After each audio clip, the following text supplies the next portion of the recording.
Lo que vemos hasta ese instante es un equipo incapacitado para tener el balón frente al Lille.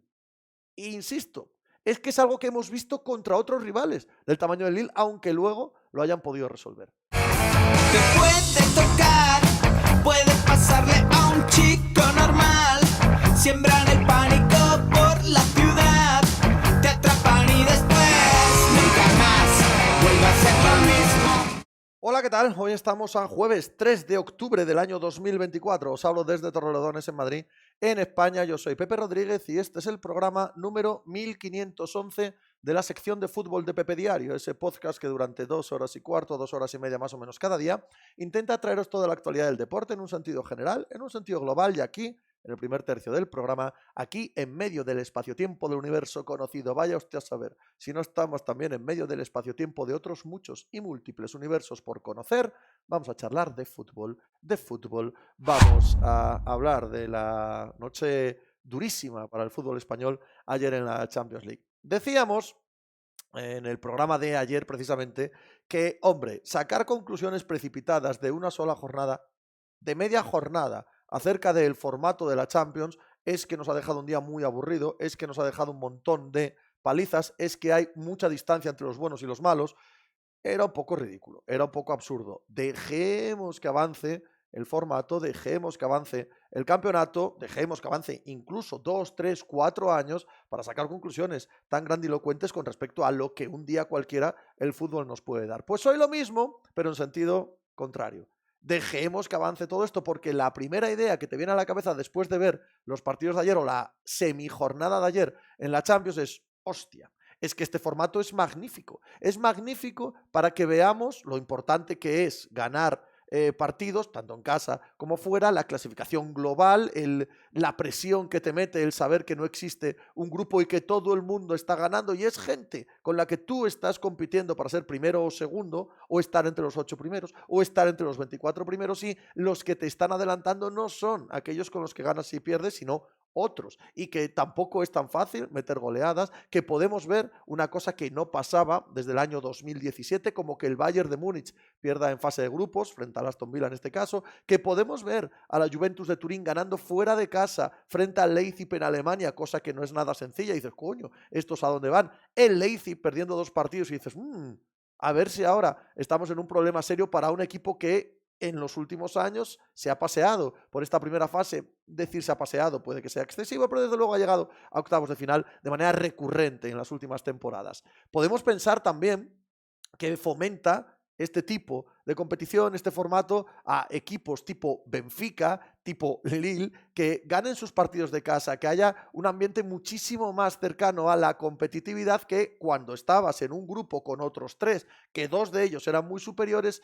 Tu ejemplo final era buscar una victoria y tratar de rascar una segunda posición que nunca parecía probable. Es que ahora sí parece probable estar entre los 24 primeros y por lo tanto el ambiente de las gradas, la sensación de los jugadores cuando se consigue una victoria en casa o cuando se consigue una victoria frente a un rival superior no es y ahora hay que refrendarlo. No, la mentalidad es, hostia, y aún me quedan 1 o 2 rivales del grupo 4, 1 o 2 rivales del grupo 3 y, joder, con 2 victorias más acabo de ganar a uno de los grandes de mi calendario, con 2 victorias más estoy entre los 24 primeros. El aroma, la sensación es clarísimamente diferente, pero al igual que decía ayer, insisto, calma.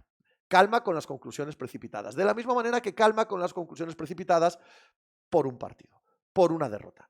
Porque no va a ser sencillo, no parece sencillo ganar partidos fuera de casa en la Champions League. Y por lo tanto, la clasificación final nos va a contar un montón de cosas que después de 2 jornadas todavía no nos cuenta. A lo que sí podemos hacer referencia, porque para eso ya tenemos muchos más datos, es a la dinámica de ciertos conjuntos. Y tengo que empezar, por supuesto, con el campeón de Europa, con el Real Madrid, que hacía un año que no perdía. De hecho, en Champions hacía 2 temporadas que no perdía. La última vez que salió derrotado fue frente al Manchester City en el Etihad, aquel 4-0 de hace 2 temporadas. Desde entonces no perdía ni un solo partido en Champions y tampoco perdía en Liga, salvo en el Metropolitano, perdonad. Dado que viene del partido del Metropolitano y dado que el Atlético de Madrid también se pega un estacazo ayer gigantesco en Lisboa, quizás haya que llevar al debate el hecho de que como tuviste ese subidón de adrenalina y además fue un partido tan tenso y un postpartido más tenso aún, ese Atlético de Madrid-Real Madrid,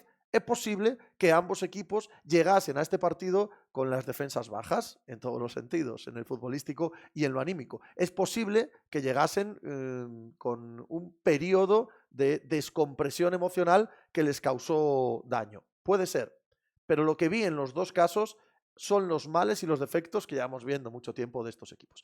El Real Madrid no pierde, el Real Madrid no perdía hasta ayer, pero el Real Madrid había dejado en innumerables ocasiones la sensación de esto lo han salvado in extremis, esto lo han salvado con una genialidad de sus jugadores más importantes y patada para adelante. Eso me llevó a decir en este mismo programa, digo, pues es que quizás para el Real Madrid jugar bien sea eso. Es posible que sea eso. Es posible que la cima de esta plantilla no sea la de ir goleando a equipos, la de dominar los partidos, la de ser extraordinariamente brillante en la creación de ocasiones. No.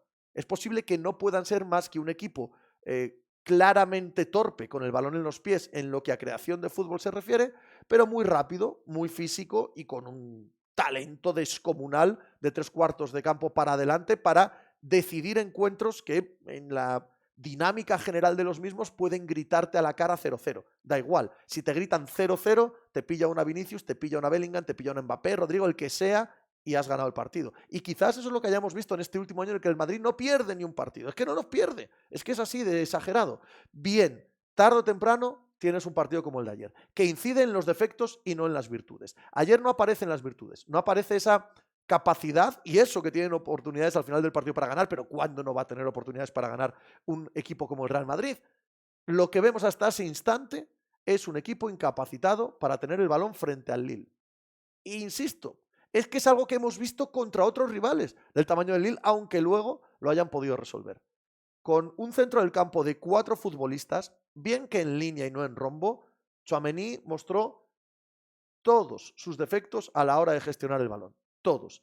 Qué lentitud, qué parsimonia, qué poca imaginación, qué poca inteligencia, qué absoluta y total falta de finura en un centro del campo que no tiene ningún fútbol.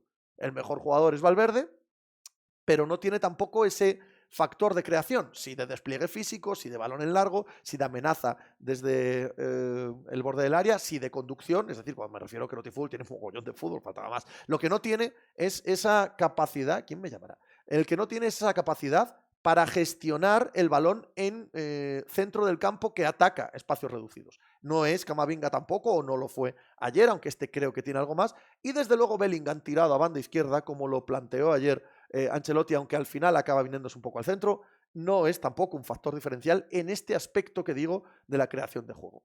Solo era Kroos, solo ha sido Modric en los últimos años. Kroos no está, Modric prácticamente tampoco, te quedas a expensas de que alguien más lo haga. No van a ser Mbappé, Vinicius, Rodrigo, porque su labor como delanteros es otra, ni siquiera son Benzema, que también tenía ese factor de media punta que no tienen estos. Ayer el Madrid no tiene nada a lo que acogerse.